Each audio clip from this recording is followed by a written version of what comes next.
Hello दोस्तों, welcome to GK GS zone. GK GS zone में आप सभी का स्वागत है।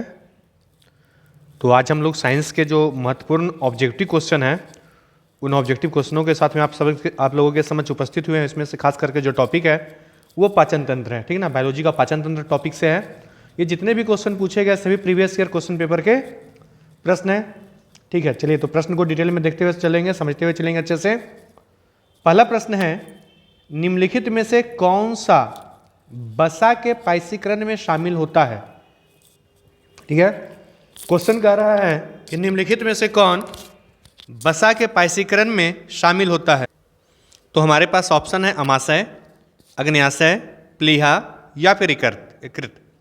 ठीक, तो वसा के पाइसीकरण, तो पाइसीकरण का सीधा सा मतलब होता है कि वसा जो होता है, वसा को छोटा छोटा वसा जो होता है छोटा छोटा रक्त कोशिकाओं में तोड़ने की प्रक्रिया है।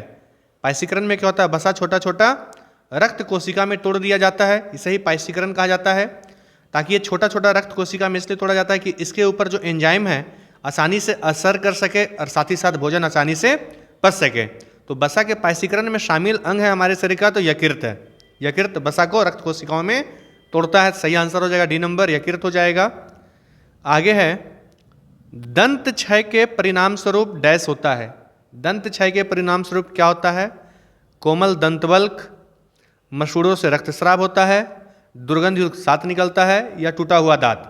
तो जो दांत का जो क्षय होता है उसके फलस्वरूप कोमल दंतवल्क निकलता है। ठीक, इसे हम दंत एनामेल के भी नाम से जानते हैं। कोमल दंतवल्क को हम लोग दंत एनामेल के भी नाम से जानते हैं। ठीक है, और दंत एनामेल जो होता है बेसिकली इसका निर्माण जो होता है वो कैल्शियम फॉस्फेट से होता है। इसका निर्माण किसके द्वारा होता है, तो कैल्शियम फॉस्फेट के द्वारा होता है। नेक्स्ट क्वेश्चन की ओर बढ़ेंगे। अगला क्वेश्चन है, कार्बोहाइड्रेट, प्रोटीन और वसा का पूर्ण पाचन कहाँ होता है। कार्बोहाइड्रेट, प्रोटीन और वसा का पूर्ण पाचन कहाँ होता है, छोटी आंत में, अमाशय में, मलाशय में या बड़ी आंत में।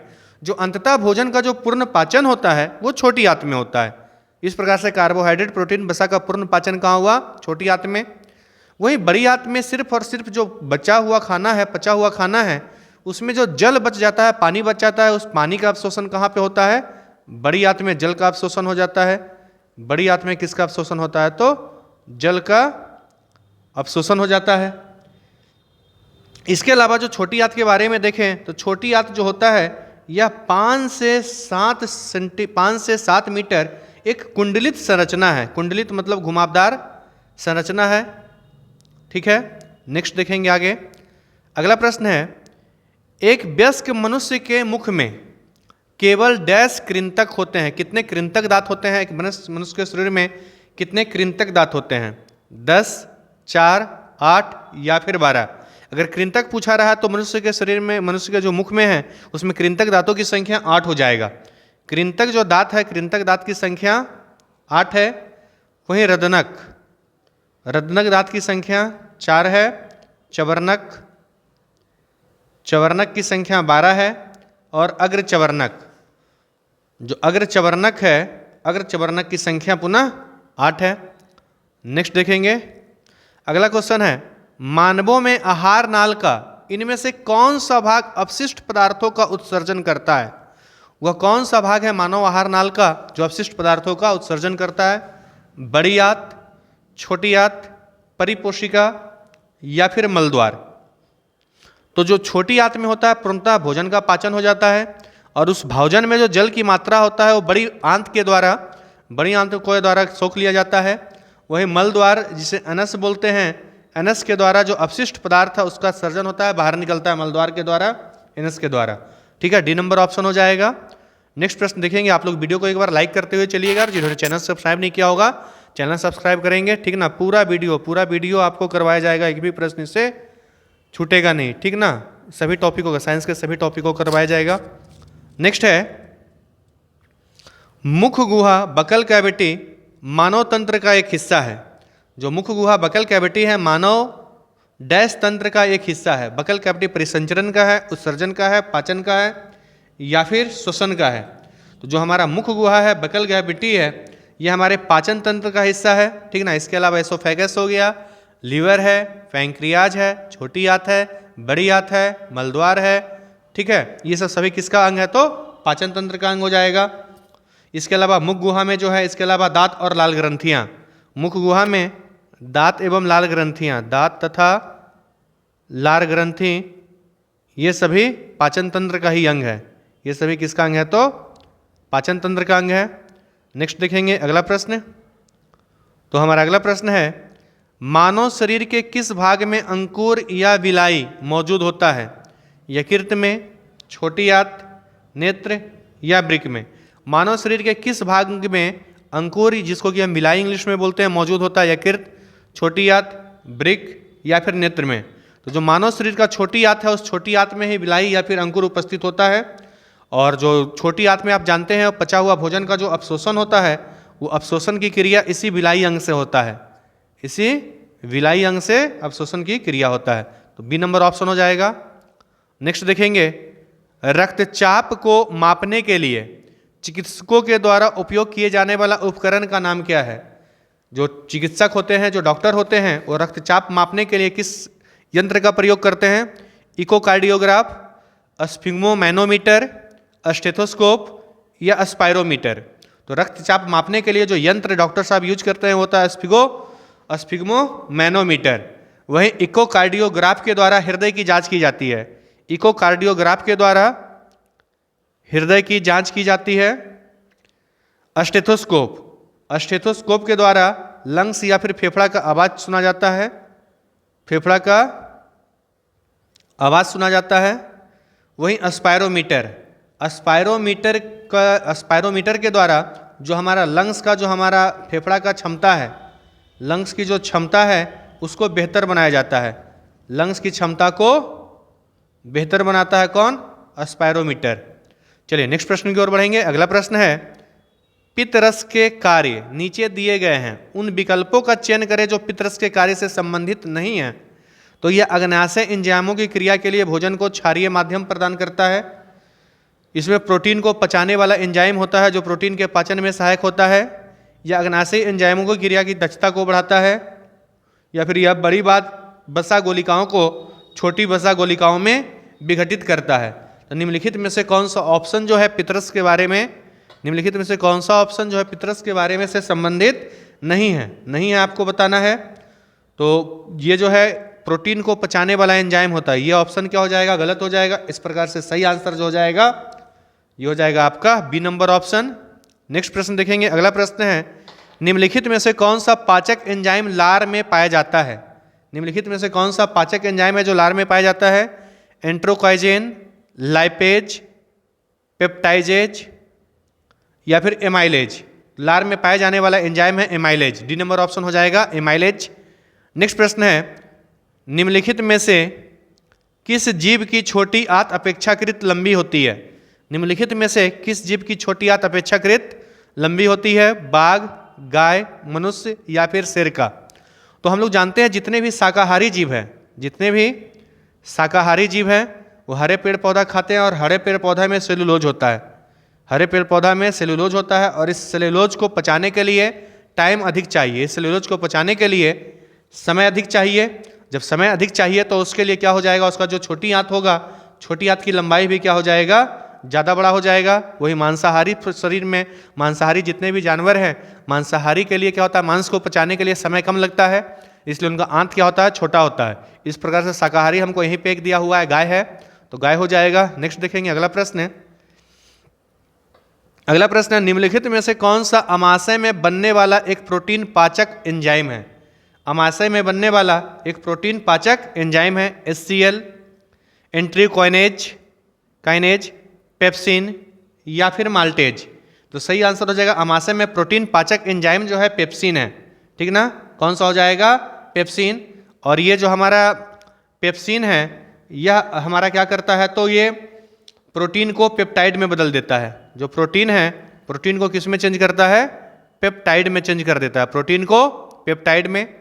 नेक्स्ट देखेंगे अगला है, डैश बड़ी वसा गोलिकाओं के आकार को संकुचित करता है जिससे एंजाइम अधिक प्रभावी ढंग से काम करता है। ठीक है?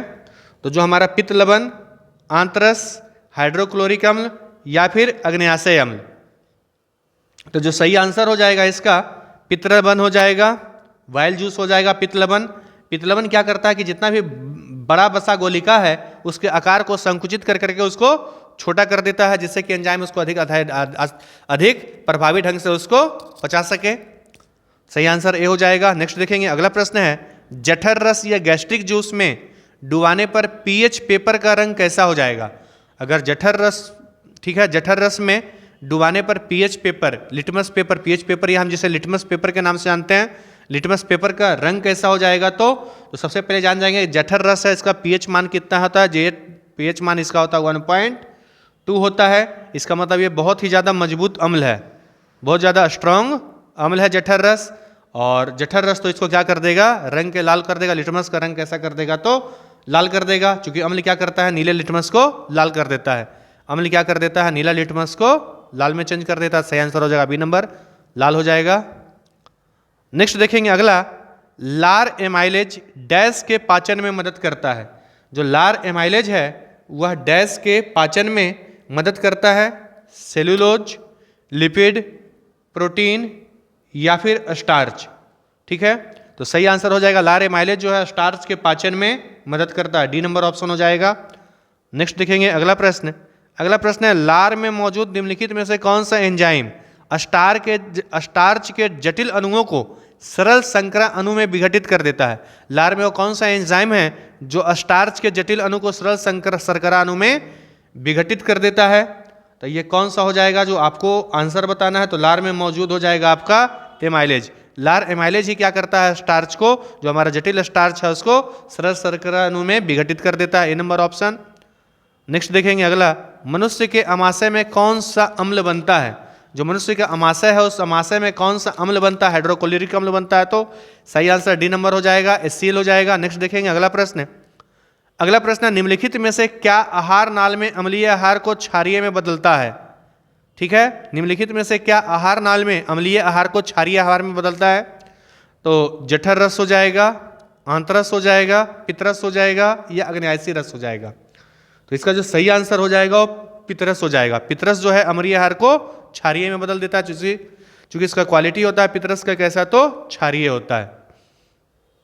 नेक्स्ट देखेंगे आगे, छोटी आंत की आंतरिक सतह पर हजारों उंगली नुमा आकृति निकली होती है, उन्हें क्या कहते हैं? ये क्वेश्चन आ गया है। यही क्या करता है? भोजन में जो पचा हुआ भोजन है उससे अवशोषण करने का काम यही करता है, विलाई कहते हैं। सी नंबर ऑप्शन हो जाएगा, सी नंबर हो जाएगा विलाई।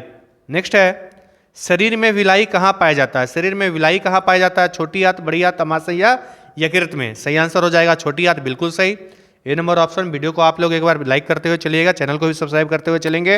नेक्स्ट है, उस एंजाइम का नाम बताएं जिसका उपयोग प्रोटीन को पेप्टाइड में रूपांतरित करने के लिए किया जाता है। वह कौन सा एंजाइम है जो प्रोटीन को किस में चेंज कर रहा है? तो पेप्टाइड में चेंज कर रहा है। प्रोटीन को पेप्टाइड में चेंज करता है इवर्टेज, पेप्सिन, लैक्टेज या जाइमेज। तो पेप्सिन जो है, पेप्सिन क्या कर देता है? प्रोटीन को पेप्टाइड में चेंज करता है। प्रोटीन को किस में चेंज करता है? तो पेप्टाइड में चेंज कर देता है।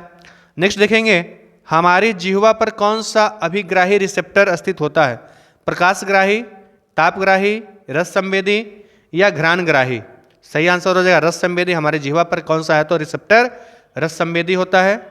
नेक्स्ट देखेंगे अगला, निम्नलिखित में से किस पशु में छोटी आंत सबसे छोटी होती है? तो हम जानते हैं जितना भी मांसाहारी पशु है उसका छोटी आंत छोटा होता है, क्योंकि मांस को पचाने के लिए ज़्यादा समय नहीं चाहिए। भाई कि जितना शाकाहारी जानवर है वो सेलुलोज का पाचन करना होता है उनको, तो समय ज़्यादा लगता है, इसलिए उनका छोटा आंत लंबा होता है। देख लीजिए, मांसाहारी हो जाएगा उसका छोटा आंत हो जाएगा, सी नंबर ऑप्शन हो जाएगा, शेर हो जाएगा।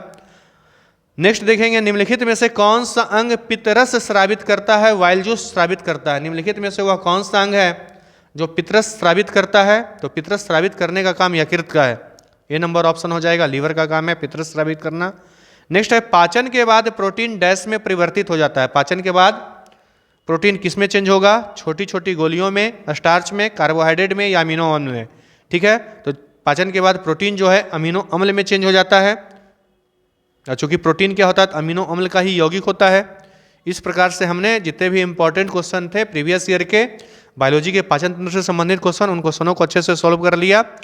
तो बाकी वीडियो को आप लोग एक बार लाइक कर दीजिएगा और चैनल जिन्होंने सब्सक्राइब नहीं किया होगा चैनल सब्सक्राइब करेंगे।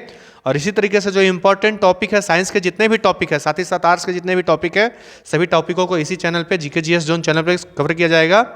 चलिए बाय बाय, पुनः मिलते हैं एक नए क्लास के साथ, नए वीडियो के साथ में। तब तक जय हिंद, जय भारत।